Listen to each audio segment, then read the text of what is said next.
Let's break down what I made in August. This is going to be a breakdown of my 2 print-on-demand shops, looking at total revenue, ad spend, fees, and the profit for both shops. But before we dive in, I do want to give a quick disclaimer. These are my personal results after doing this now for almost 3 years. And I share this to not only teach, but also inspire, not to make anybody feel like they are behind. And so if income breakdowns are not something that is helpful to you and where you are at in your journey, I get that. There are going to be timestamps down below. I think that you're actually going to find the second portion of this video a lot more helpful, where I'm going to be walking through my Q4 goals and what I'm focusing on right now in my shops. Please skip around, use the timestamps, get what you will find the most value out of in this video. If that is seeing income potential with print on demand, then stick right here. If it is jumping right to Q4 strategy, setting goals, setting up a game plan, then use the timestamps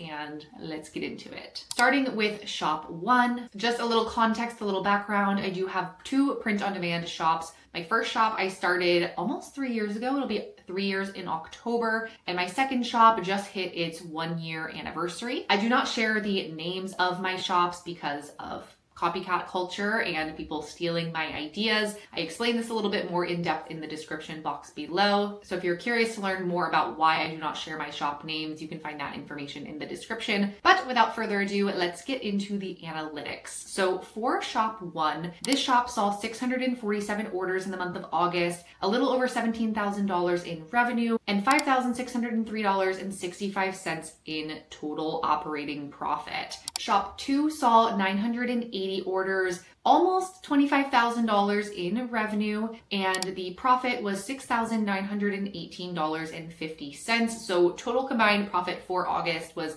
$12,522.15 between the 2 shops. This is before I set aside money for taxes. I recently actually just made a video of a pie chart breakdown, what my income looks like with print on demand, all of the expenses, what I set aside for taxes. I will link that video up above if you want to check that out next. But overall, this is the money that is collected and sits in my account until I do pay those taxes and whatnot within my business. For the month of August, this was a uneventful month in the sense of I wasn't actively listing a ton. I wasn't creating new designs. I was really in just what I like to consider shop nurture mode, where I'm just maintaining the shop, responding to customer service messages, renewing any expired listings that I think just needed a little bit of a tweak to kind of get the momentum with them going. A lot of the times the listings that I'm willing to renew that have expired, for one, if a listing expires, it's because it hasn't sold in 4 months, which if it hasn't sold in 4 months,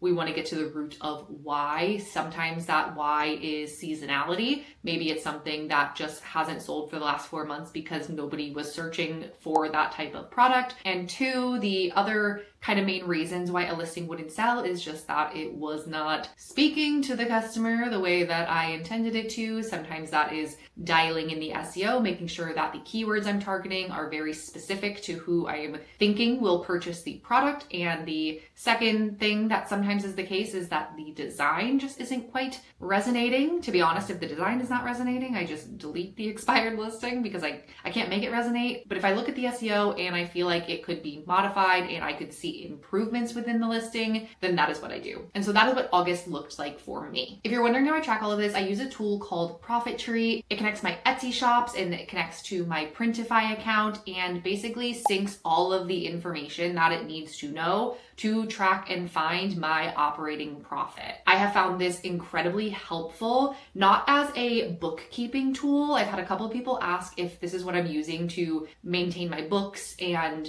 like my profit within my business that way. That's not really what I'm using it directly for. It is helpful to some extent to understand the net profit of my business, but really where I find Profit Tree to be most helpful is from a business growth perspective, understanding really quickly at a glance where I'm seeing the most growth and profit in my business, so that when I am actively creating listings, I'm creating more of the listings that are actually contributing to my highest highest profit margins and the most sales that I am seeing. Because I also do utilize Etsy ads in my business, it's really important for me to understand my ad spend, as well as a metric that I monitor called your tacos. This is what it actually stands for, even though it sounds like I'm saying tacos. When you are running ads, you are also organically boosting your listings. So for example, when I make a sale as a result of running ads in my shops, then that listing is then boosted organically because Etsy is going to promote listings that are getting momentum, getting more views, more favorites, more sales, more positive reviews.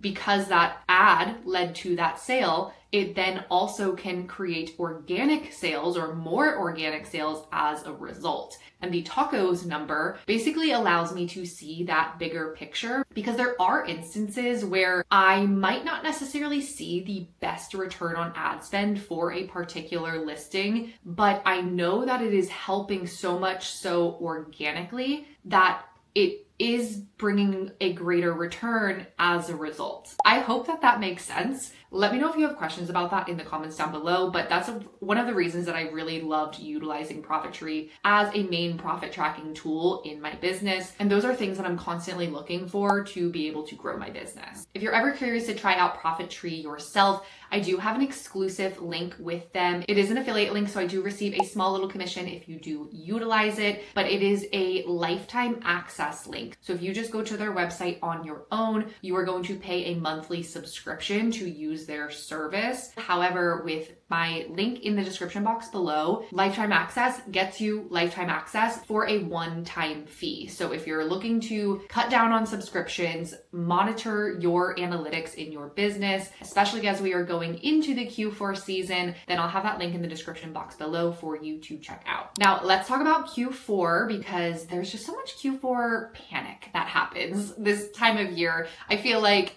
everybody feels like this right now, which I'm going to be honest, I don't feel like this, and I want to talk a little bit about why I don't feel like this, what kind of goals I'm setting going into Q4, what goals I'm not setting going into Q4, because I don't want to be at the picnic table that's on fire. I want to just be cool, calm, collected. But with that being said, in order to be cool, calm, collected, there's a couple things that I do pay close attention to that I think really help not only my success during Q4, but also propel me into the new year, into Q1. One of the biggest reasons I've been able to grow both of my shops and stay consistent is because I have never set profit or revenue goals. I do not go into Q4 with specific revenue or profit goals in mind. For example, I could look at my analytics from Q4 of last year and I could say, all right, I saw about $87,000 in profit. This year I want to hit 90,000, or this year I want to hit 100,000. And I know that many sellers starting off set revenue goals. They say, I want to make $10,000. I want to make six figures. I want to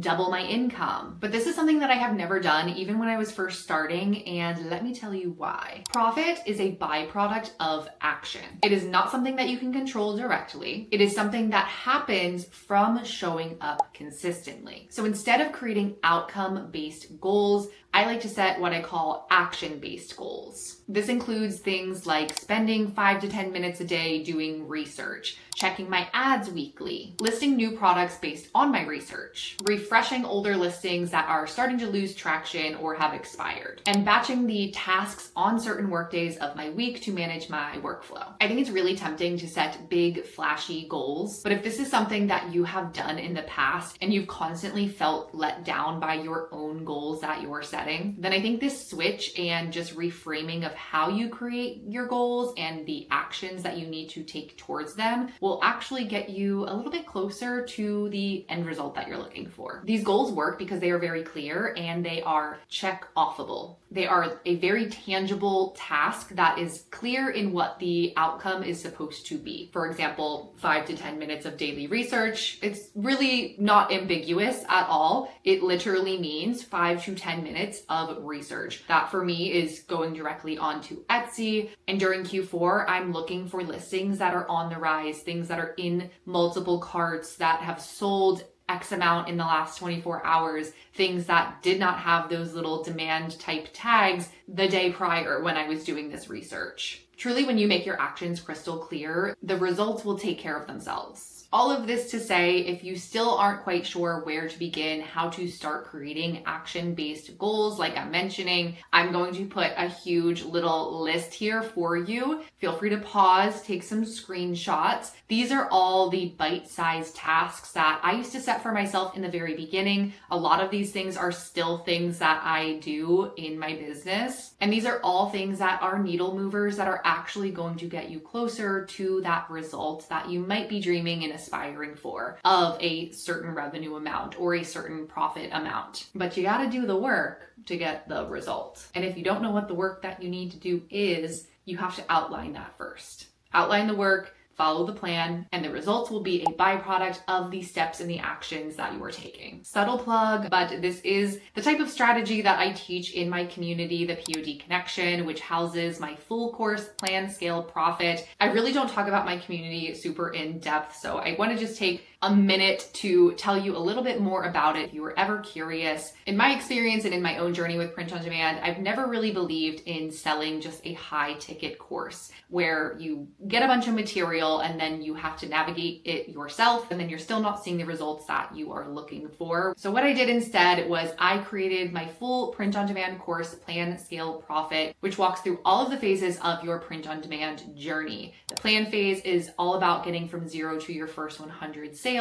Scale phase is for the 100 to 10,000 sale range, and then profit is for the sellers scaling beyond 10,000 sales. Every single member in the community gets access to the full course, the plan, scale, and profit phase modules. But instead of just paying for a huge course, which is generally going to be a lot more of an investment, the course is just part of being a member of the community. So not only do members have access to the course, but they also have access to group coaching calls, monthly trend reports, the community to ask questions, get feedback, share your wins. And so if that's something that interests you, your invite will always be in the description box below. Feel free to join us if you feel so called to do so. Overall, I hope that this video gave you something helpful to take with you. And this is just your reminder that simple action adds up. I heard a quote recently and it was talking about people who are entrepreneurs, business owners, aspiring creators. And it really is that those who are the most successful aren't doing anything extraordinary or have some magic remedy to success, but instead what those individuals are doing are simple things, and they're doing those simple things really well and really consistently. Let me know in the comments what you are focusing on this season. What are your goals and how are you getting ready to show up in your business? As always, I hope that you are having a wonderful morning, afternoon, evening, wherever you are in the world, and I will see you in the next one. Bye.